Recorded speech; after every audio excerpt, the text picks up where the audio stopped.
In the late summer of 1361, a group of 60 weary and tired fugitives sat atop a hill.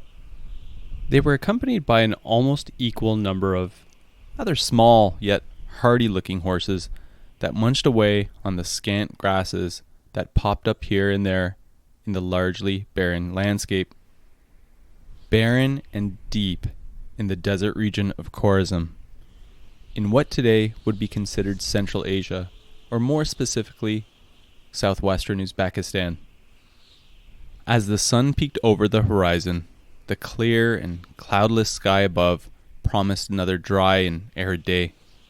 And while it was chilly now, this would give way to an unrelenting heat. But this group, they were used to living under harsh conditions. In the early morning light, they sat around a series of campfires. After having prayed their devotions, they were now breaking their fast on the meager supplies that they had on hand. Around the central fire pit sat the most seasoned and battle-hardened horsemen of the small group, renewing their argument from the night before about their next steps for reclaiming their homeland. The two loudest and most respected voices belonged to Timur and Hussein. Although they were similar in age and appearance, and united in their goals for now, in terms of temperament, these men could not be any more different. Hussein, he was officially the leader with the best claim of rulership, and he led with an iron fist, using fear and intimidation tactics, and was always first at the feeding trough.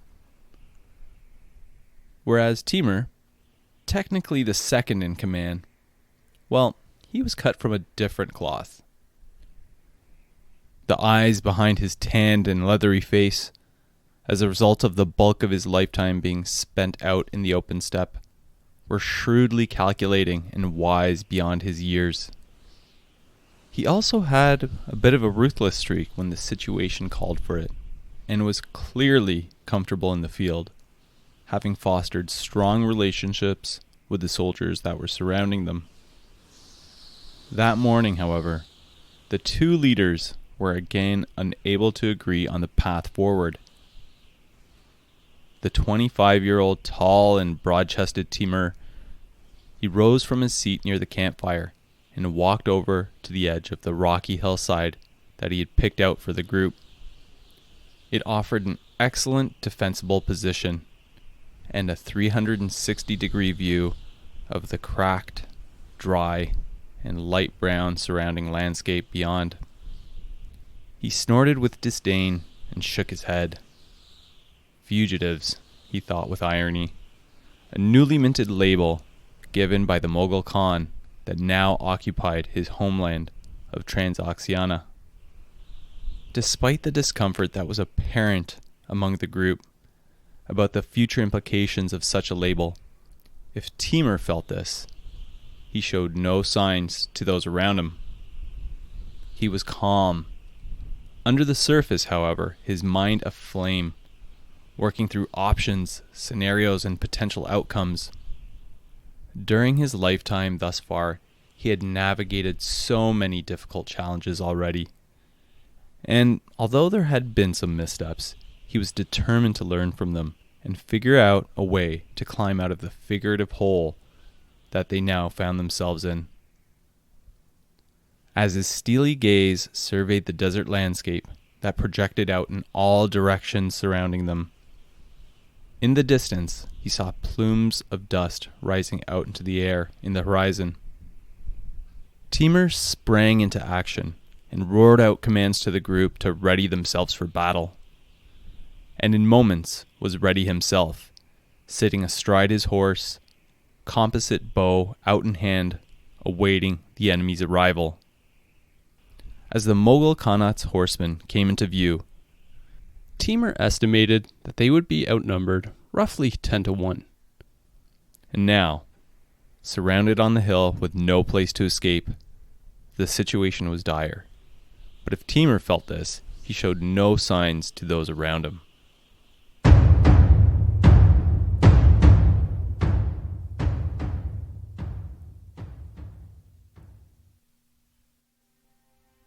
Hi, and welcome to the Warlords of History podcast. I'm your host, Mark Pimenta. The focus of this podcast is on people, those defined by the term warlord. Fascinating warriors and leaders that made a huge impact in history. Some with more lasting effects, and others that were relatively short-lived, but perhaps no less interesting.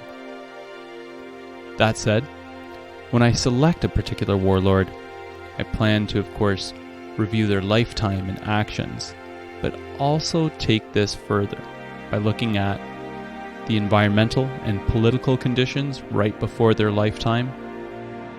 We'll explore their motivations for taking on the mantle of war. We'll cover what they did and how they did it, and finally, what their legacy was beyond their demise. But with the caveat that I'm going to look beyond the mainstream historical figures that everyone knows about by taking on lesser-known subjects, such as the feature of this episode, Amir Timur, better known in the West as Tamerlane.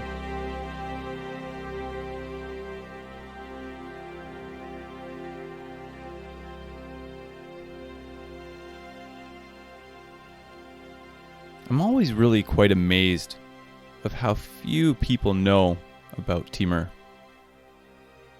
It's probably due to his notoriety being somewhat eclipsed as a result of Genghis Khan, the Great Khan, and his illustrious achievements, who had died about 100 years before Timur's birth. He's known historically by various names, including Timur the Lame, Tamerlane, and Tamerlane. These are really just disambiguations of his name due to the crippling injuries that he had sustained in his youth. He also embodied a number of monikers beyond his name that evolved throughout his lifetime. Labels such as brigand, turncloak, fugitive, prisoner, Amir, meaning general. And then we get to some pretty lofty titles. Sword of Islam, last great conqueror of the Eurasian steppe, lending to this notion that his was a life with many, many facets. His name, Timur, means iron in the ancestral language of his homeland, a region called Transoxiana, centered in the modern-day city of Samarkand in Uzbekistan. Quite fitting given the physical demands and harsh realities of life out in the open steppe. Summers being extremely hot and dry, while winters are excessively cold and unhospitable. Sweeping grasslands that are largely unable to sustain any meaningful farming activities, and that are best suited for grazing lands for horses and sheep.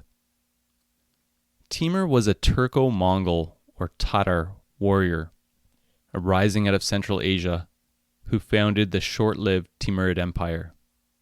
When he started out, he hadn't been bestowed with a massive empire of riches. He rose out of relative obscurity, with limited resources and influence to actually carve out an immensely impressive empire. He's regarded to be one of the greatest military leaders and tacticians in history. And he was also rather opportunistic, using things like his Islamic faith, Mongol heritage, strategic marriages, and ancestry in varying degrees, in varying capacities, to justify his position, his attacks, and his conquests. He was rather adept at using tools like psychological warfare, a rather impressive intelligence and spy network, and strategic brilliance to read and exploit fluid political situations, along with sheer strength of arms to achieve spectacular results. But there was also a notable dark side, wherein he held no reservations at all about ordering ruthless and ghastly acts, such as heaping mountains of skulls made of vanquished foes, and cementing people alive into walls or towers, employing any means at his disposal to spur cities to submit to his will and discourage rebellion once they were conquered.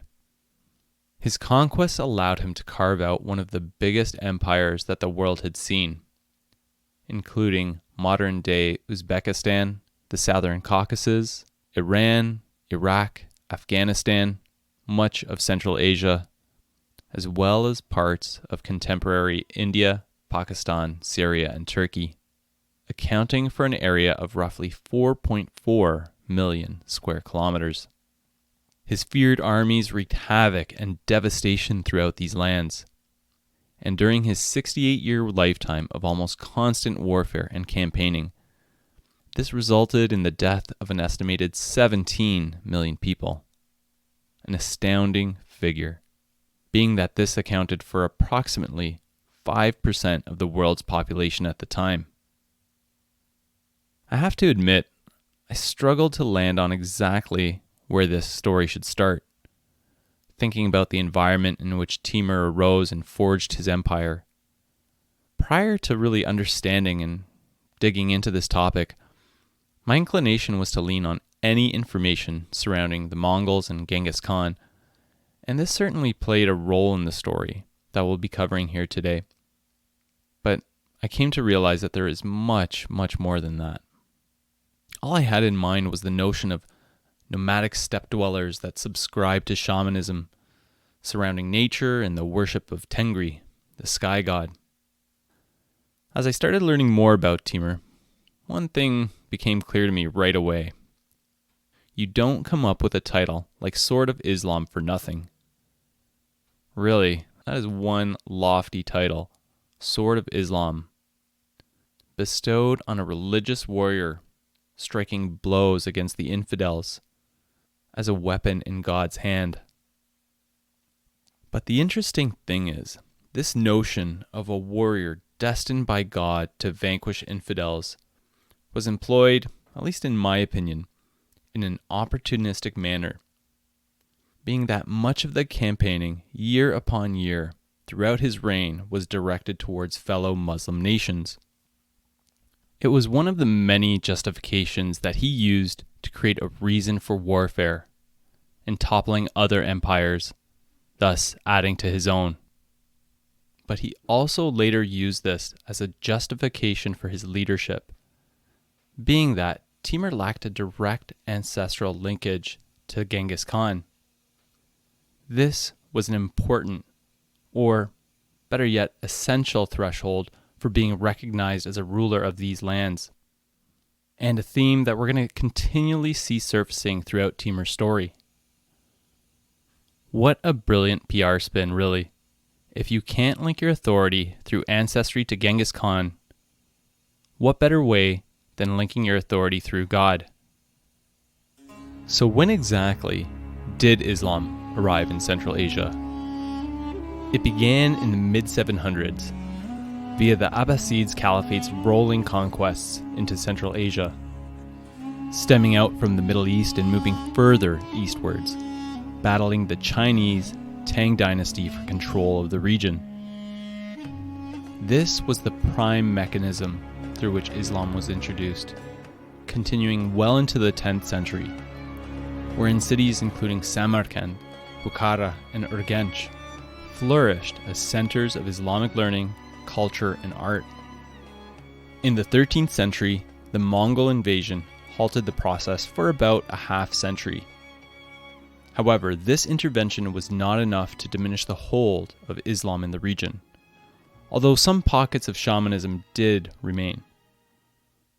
Following Genghis Khan's forging of the Mongol-Eurasian Empire in the late 12th and early 13th centuries, upon his demise, this huge swath of land was divided amongst his sons and grandsons.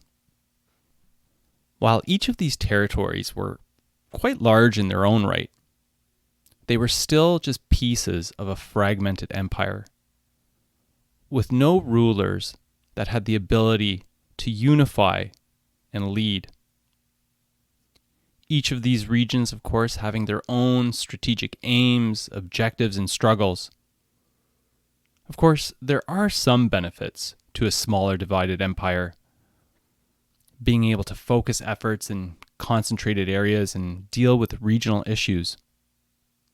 However, This notion of dividing up these lands ultimately resulted in weaker empires.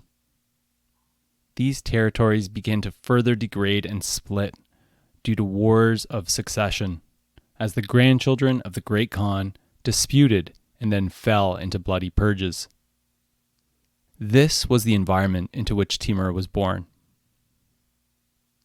Timur was born on April 9th, 1336, in Transoxiana, near the region of Kesh in modern-day Uzbekistan, around 80 kilometers south of Samarkand, within the territory of what was then known as the Chagatai Khanate. He was a member of the Barlas, a Mongolian tribe. His father, Taragai, was described as a minor noble of his tribe, not especially powerful, but reasonably wealthy and influential. And while the details of his upbringing are rather unclear, it's very likely that in his early childhood that he would have been immersed heavily into training that would arm him with the horsemanship and martial skills that would serve him his entire life. Like all Mongolian children growing up at that time, learning to ride a horse as early as he could walk, and firing that renowned composite bow, hunting animals on the steppe, honing his craft. His early years would have also involved a thorough indoctrination into the Islamic religion. And although he was illiterate, he was reportedly rather clever and clearly understood and internalized the tenets of the faith. Not to mention that he was also an avid player of a Mongolian chess-like game, and he actually spoke several languages.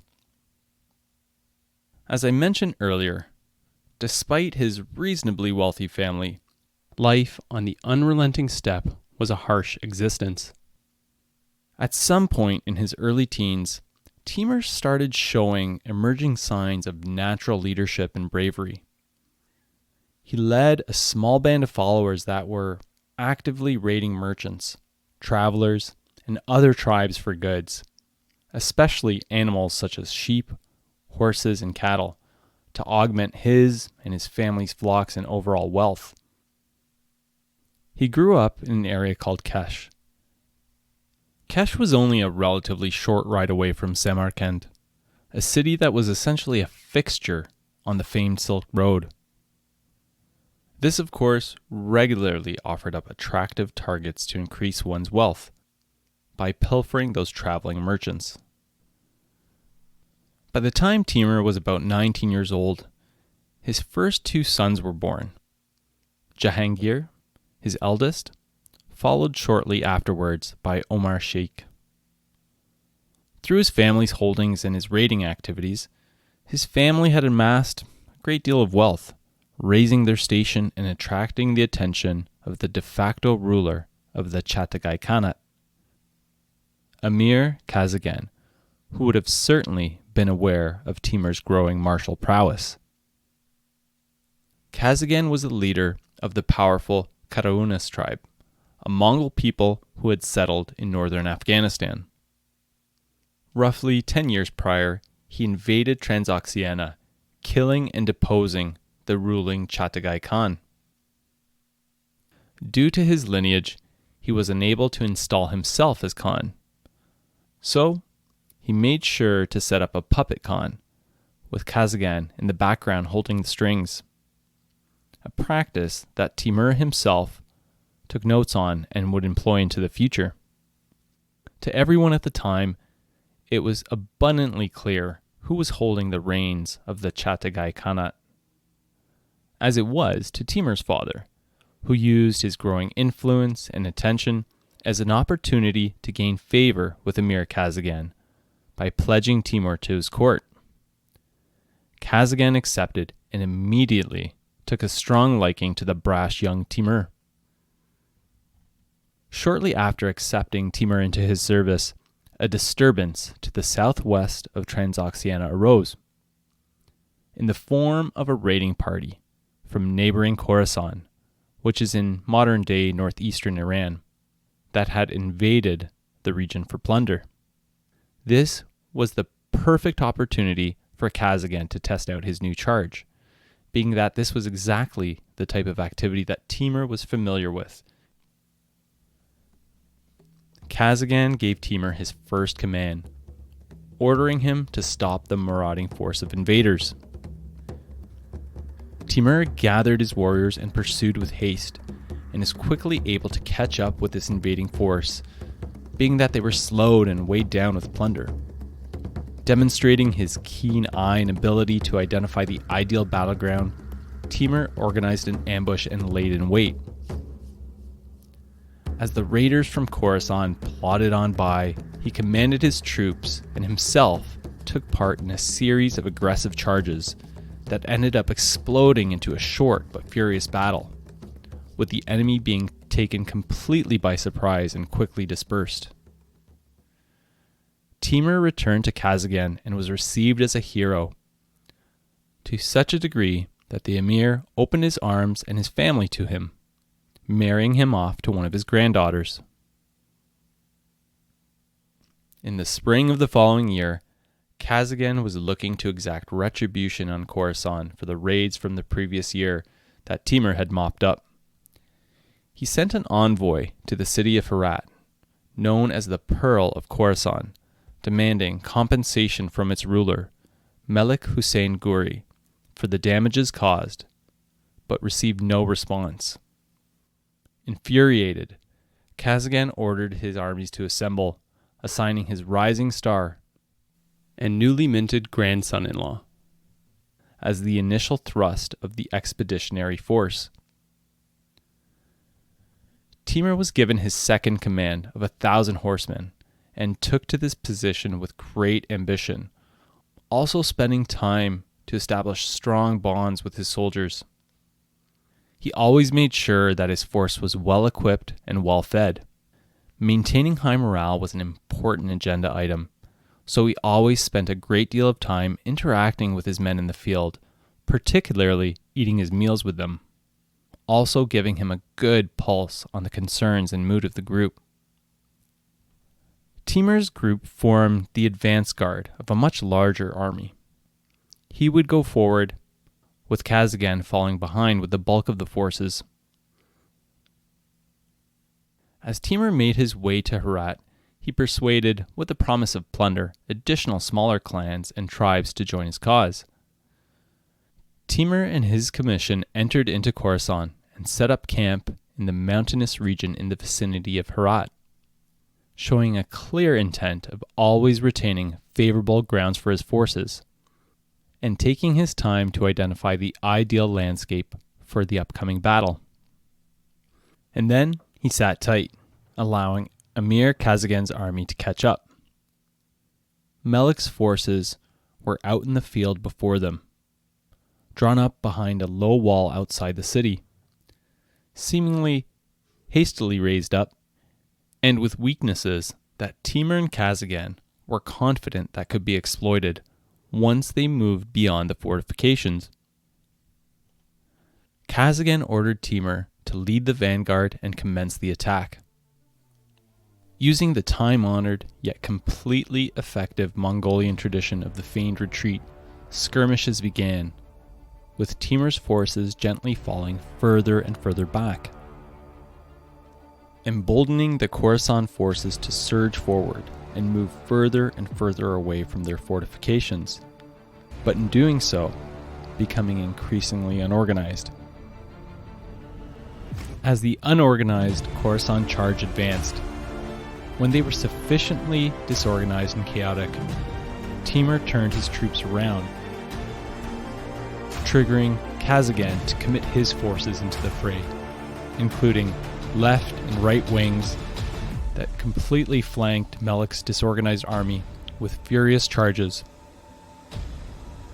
Melik's army was quickly overrun and fell apart, retreating with haste back to their fortifications and the city walls, but losing a huge contingent of their forces in the retreat. Timur and Kazaghan, riding the wave of momentum, pressed their initiative and completely overran the fortifications outside of the city, shortly after commencing with an attack on the city of Herat itself. The following day, the attack on the city continued, and Melik soon raised the white flag of surrender. Melik agreed to pay a heavy tribute, promised with a delivery in person back to Samarkand in 1 month's time from then. Kazgan, with the bulk of the army, then returned back to Samarkand, with Timur and his 1,000 plus horsemen being charged with staying behind to ensure that Melik complied with his promise of surrender and tribute. During this month, though, Timur was not idle and continued to wreak havoc in Khorasan, further weakening any forms of resistance in the area. And a month afterwards, true to his word, Timur accompanied Melik back to Samarkand, wherein payment as promised was rendered.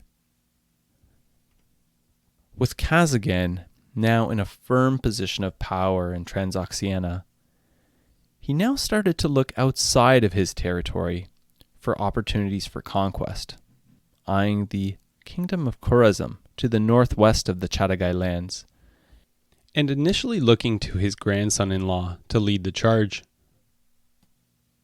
However, Timur had some other ideas. He was aware that this was going to be a very difficult endeavor.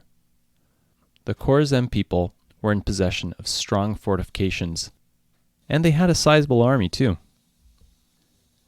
Unlike the previous instances, instead of jumping headlong into the breach, he started to concoct a plan, a propaganda spin, if you will, that emphasized that the kingdom of Khorasan was ripe for conquest, and that it would be a relatively easy endeavor.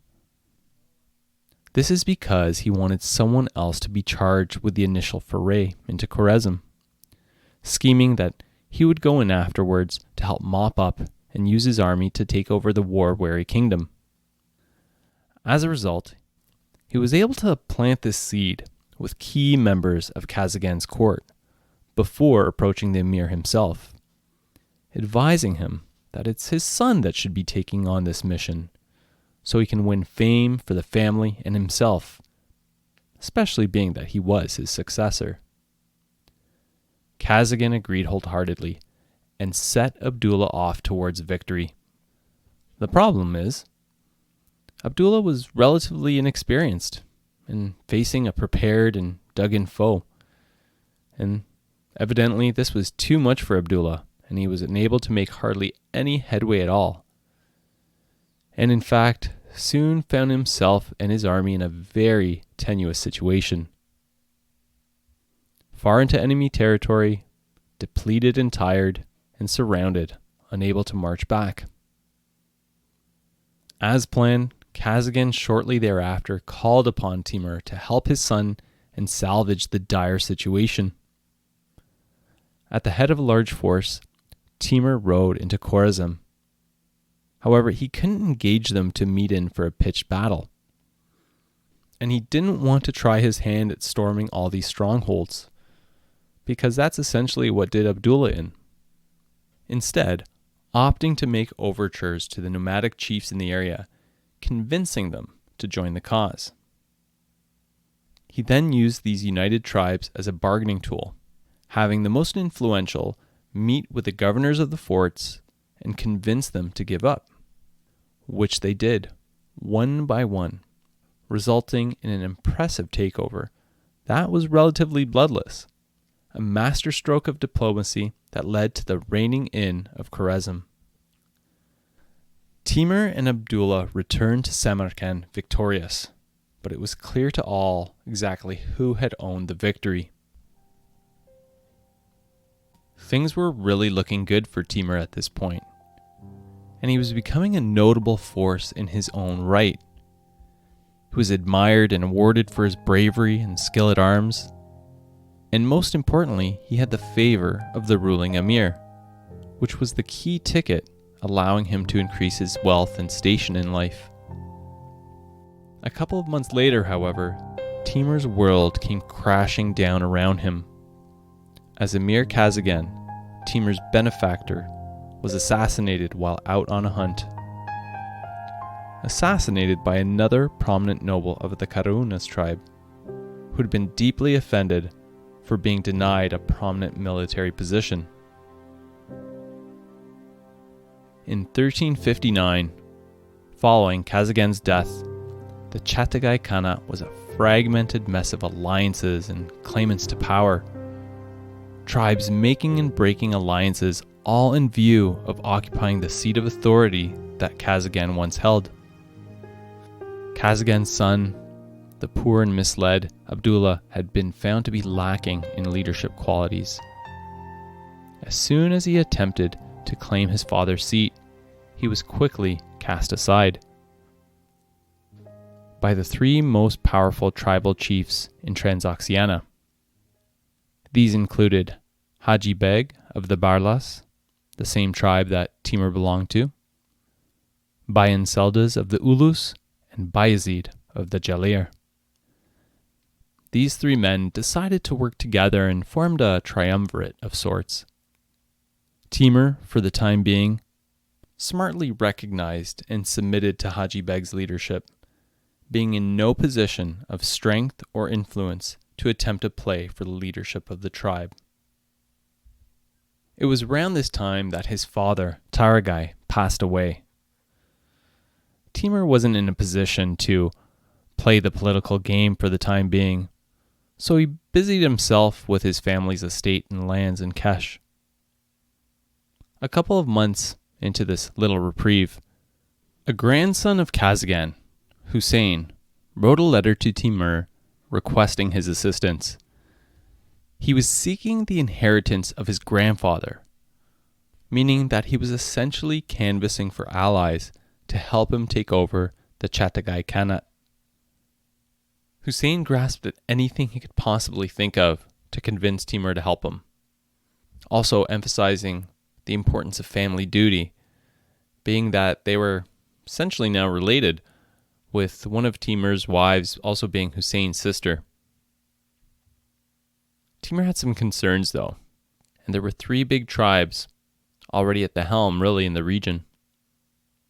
Timur already had a high enough profile as it was, but the main difference being, at least at this point, is he didn't have the military strength to back up that profile, and certainly not to take on the big three.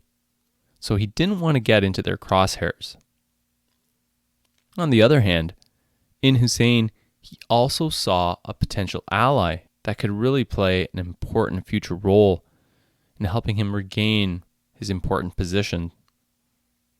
For now, Timur supported him and helped Hussein instead take over the city of Balkh and its surrounding territory in modern-day northwestern Afghanistan, helping him to gain a foothold in the region and act as a starting point for this rightful heir to claim his grandfather's seat. This arrangement would at least give Timur a significant role in the Chagatai Khanate, instead of being reduced to the periphery or killed outright by the big three that must have at least seen him to some degree as a threat, which was quite a smart move. It was close enough to Kesh to be effective as an ally, but not directly in the sphere of influence of the big three that now controlled the entire region of the Chagatai Khanate. And evidently a strong friendship was established between the two men, along with a future commitment to help each other with their long-term goals. Following this event, Haji Beg issued out an urgent command that Timur return back to Kesh, to which he wisely complied with, being that there was an external threat facing their homeland. With Kazaghan's death and the disputes that followed regarding the leadership within the region, this regime change presented the perfect opportunity for an invasion from the outside. Cue the entry of Tugulu Timur, the Mughal Khan and descendant of the great Genghis Khan. As a side note, going forward, I'll just refer to him as Tugulu to avoid any confusion. Mughalistan, also known as the Mughal Khanate, was just east of the Chagatai lands, an area of the world that today includes parts of Kazakhstan, Kyrgyzstan, and parts of northwest China. Tugulu judged that he would face little resistance in Transoxiana and invaded in March 1360. As predicted, most of the tribal emirs declared their support for him immediately. However, there were three main tribes that decided to flee. You guessed it, yes, the big three, the Barlas, Ulus, and Jalir, with Timur also following his tribal leader. Now, just to clear up one minor fact that I remember seeing popping up here and there, is that fleeing wasn't necessarily a bad thing amongst these groups. It was actually a smart tactic, very similar to the feigned retreat. Sometimes you need to take a step back in order to take 2 steps forward. And this was one of those instances. The tribal leaders left the region, knowing that they couldn't compete with the incoming Mughal Khan. As the Barlas tribe escaped the region, with Timur of course in tow following his tribal leader, not too far out, they reached the Oxus River, today called the Amudarya River. Timur asked for an audience with Haji Beg and asked permission to return to Kesh, so that he could maintain order within the Barlas region and at least attempt to negotiate a peaceable solution with Tugulu. At least, this is the rationale he proposed to Haji Beg, with his true intentions clearly being something else. Because here was Timur at his absolute best, playing mind games, and again demonstrating his opportunistic approach. An early showing of his excellent assessment of timing, and he instead ended up pledging his loyalty to the Mughal Khan. Timur obviously had a strong following and prominent standings within the Barlas tribe, but he was also known among several members of the Mughal elite, which resulted in Tugulu appointing him as ruler of the Barlas region on behalf of the Mughals. This was a risky yet shrewd calculation by Timur, changing his loyalties and offering his services up to the Mughals to keep the region in check from any potential warring or uprising against the invaders. In the meantime, after having despoiled the region of plunder and establishing a homegrown ally to rule the region on their behalf via Timur, the Mughals abandoned the region and headed back to Moghulistan. However, without the strength of Tugulu's forces around, Timur began looking to drum up support, knowing that the 3 powerful tribal leaders, Haji Beg, Seldiz, and Bayezid, would use this opportunity to reassert their hold on the region. Timur was able to obtain the support of some of the smaller to mid-level tribes in the region, some of these being hostile to the big 3. However, he knew that this would not be enough to stop the triumvirate. As expected, Bayezid, Seldiz, and Haji Beg returned to the Chagatai Khanate in an effort to regain control of the region, and immediately began by attacking the biggest tribes that Timur had rallied to his cause. When Timur heard of this, he moved his army in support of those that had thrown in their lot with him, and the 2 sides met in battle, with the big 3 emerging victorious. Worse still, any support within the Barlas tribe that Timur had drummed up as the leader melted away with mass defections, and the reassertion of Haji Beg as the tribal chief. And this resulted in a snowball effect. The desertion led to further desertion, with Timur's army unraveling right before his eyes. Timur was clearly in a tough spot.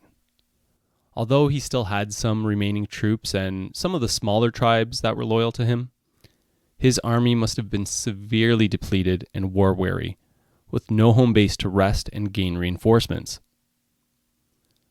But he had one more card up his sleeve that he could play, strong enough to defeat his enemies, although he probably did not want to play it, because doing so would diminish his own value and attempts to become the sole leader of Transoxiana. So he did what he had to, and he sent communications to Tugulu, the Khan of Moghulistan, requesting assistance. In the spring of 1361, Tugulu again invaded the area. But things were a little different now, and the Big Three decided to go after this a different way and actually pledge their allegiance to the invading Khan. When Bayezid and Seldez initially decided to meet with Tugulu, he had them executed, which prompted Haji Beg to change his mind in terms of his approach. He fled into neighboring Khorasan, but en route, things didn't work out too well for him because he ended up being killed in a side battle with some regional tribes. Thus, the threat of the Big Three was ended forever. With that completed, Tugulu then gave Timur command of the region a second time. But then shortly after, he also ended up installing his son, Ilyas Khoja, as ruler over Transoxiana. Timur, of course, raised his objections, having expected to be put in charge outright, but Tugulu disagreed, leaving Timur with very little choice in the matter. The Mughal Khan furthered his conquest of the area, and not really caring much for Timur's alliances with Hussein, Tugulu then entered into northern Afghanistan and defeated Hussein, pushing him out of Balkh and causing Hussein to flee. So at this point, we had Ilyas Khoja at the helm in Transoxiana. In addition to that, the occupying Moghulistan forces were regularly and ruthlessly laying waste to the region, attempting to squeeze as much plunder out of the region as possible. Timur didn't really have many options around him. So what to do? Timur attempted to use his position to stage a coup, to oust Khoja from his rulership. But this whole thing unraveled, and Timur was identified as being in rebellion. He didn't have adequate forces to defend his claim or position, so he fled. Timur and his small group of followers were fugitives and on the run, and managed to make it into neighboring Khorasan. While on the run in the deserts of Khorasan, evading the Mughals, Timur learned that Hussein was also in the run, his brother-in-law and former brother-in-arms, and was eventually able to make contact with Hussein. Timur and Hussein were reunited in Khorasan. They reaffirmed and reestablished their alliance and started talking about how they were going to take back the region. Now, it would have almost certainly been a death sentence to return directly back to Transoxiana. The occupying Moghulistan forces were just too big and too strong, and at this point they only had about 60 warriors between them. Thus bringing us back to the story that we looked at right at the top end of this episode. While situated in Khorasan, Timur and Hussein started deliberating on the sequence of steps that they would take to regain their homeland. While camped out on their defensible hill, they observed a cloud of dust arising into the horizon. Scouts were sent out and came back to inform them that Khoja's forces, almost 1,000 horsemen strong, were coming to mop them up. Timur and Hussein took up a defensive posture and awaited the impending onslaught. The Mughal forces, seeing the small force awaiting them atop the hill, wasted no time and charged headlong into the battle, being that they did outnumber them 10-1. Although the battle involved relatively few in number, the affair was monumental and a bloody slog. Charge after charge, arrows being discharged with reckless abandon. The defenders fought with the fury of desperation. By the time evening came on, the attack stopped. Amazingly, the attackers paid dearly for their assaults, with their numbers being reduced to approximately 150, whereas the defenders had been whittled down to 12 people. Shortly after this brief pause, Timur and Hussein were able to somehow miraculously ward off one final wave of assault. And by the time that the Mughal forces retired for the night, the defenders were left with only 7 mounted and 3 on foot, including Timur, one of his wives, and Hussein. As night came on, to stay on that hill would have been a death sentence. So Timur and Hussein and their much reduced retinue escaped from their defensive position and melted into the nighttime desert. Realizing that their prey had left, the Mughal forces commenced their pursuit. However, they lost the trail and Timur and Hussein were able to make their escape.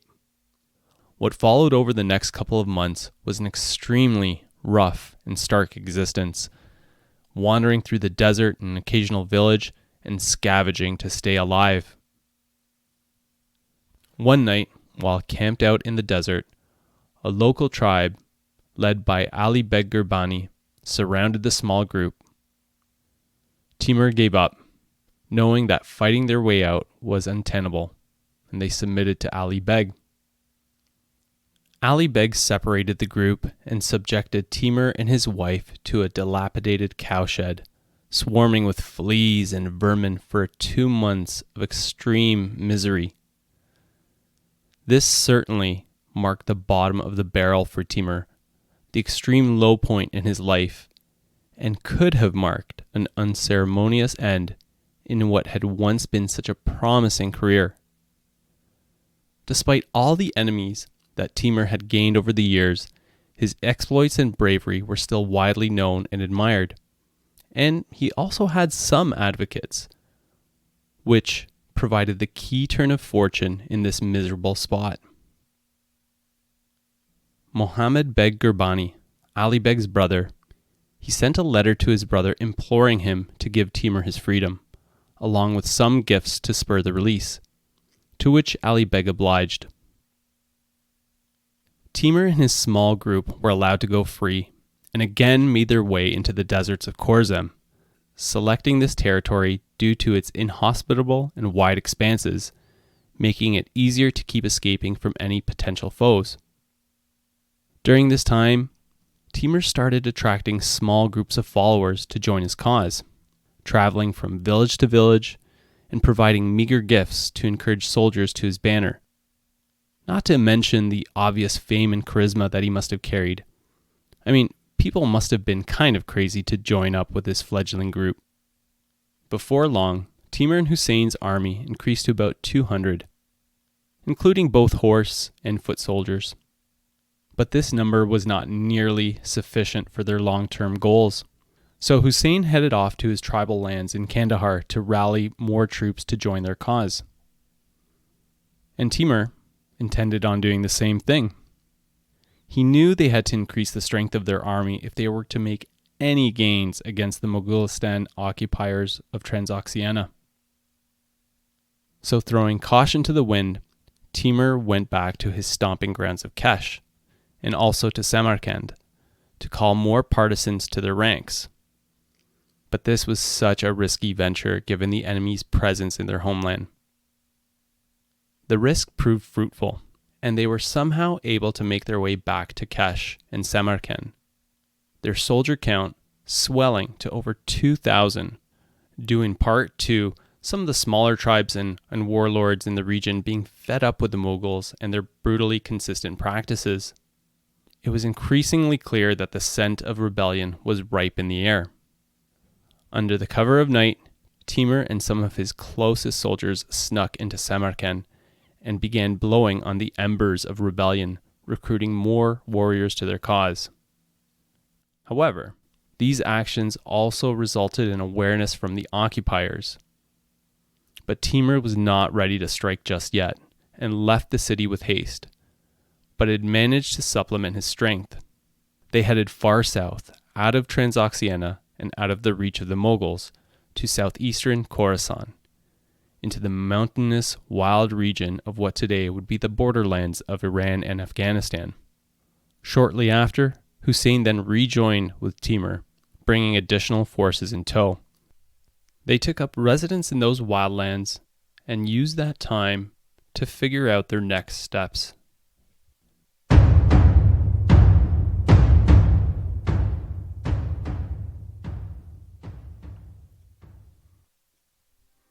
In the next episode, we'll see Timur and Hussein begin their short career as mercenaries, wherein Timur will receive the grievous injuries that mark him for life, giving him the namesake Timur the Lame.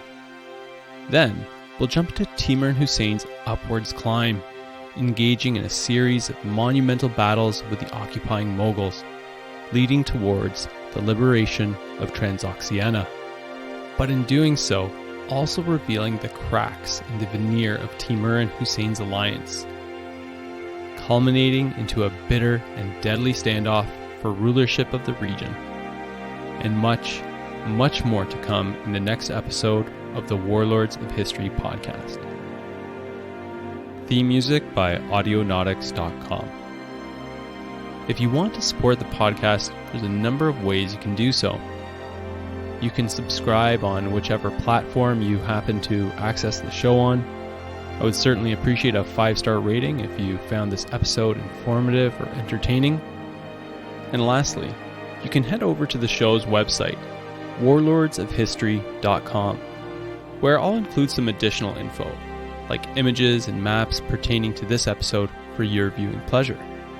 And where, if you are so inclined, you can also sponsor the show directly, with 10% of the monthly listener contributions going towards charitable causes, namely providing equipment, resources, and training towards sustainable agricultural practices in developing countries. Thanks for listening, and I hope you enjoyed the episode.